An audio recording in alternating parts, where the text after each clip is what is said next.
Basi tunaanza na Mazingaumbwe kutoka kaunti ya Bungoma. Je, umewahi kusikia adhabu ya mwizi kufanywa kuwa na sifa ya kitu alichoiba?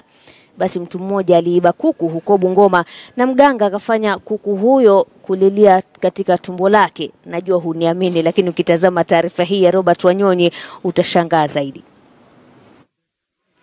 Hapa ni katika kijiji cha Hasolo katika kaunti ya Bungoma. Bwana huyu akituhumiwa kuwa mwizi sugu wa kuku, na matokeo yake ndiyo haya. Yadaiwa kuwa jamaa huyu alihusika kwa kisa cha wizi wa kuku wa jirani yake wiki 2 zilizopita. Akanipea siku 3. Na kwa sababu anadaiwa kuiba kuku, kelele za kuku zilisikika katika tumbo lake ambalo liliongezeka kwa ukubwa. Mambo yalionekana kuzidi unga hii leo wakati jamaa wa mshukiwa walipoamua kumbeba mzima hadi katika boma la mganga. Kama kuku zinaungurumia kwa tumbo, hata tukashindwa, huyu mtoto kuku zinaungurumia kwa tumbo, kuenda kwa nyumba yake tunapata kuna manyoya ya kuku.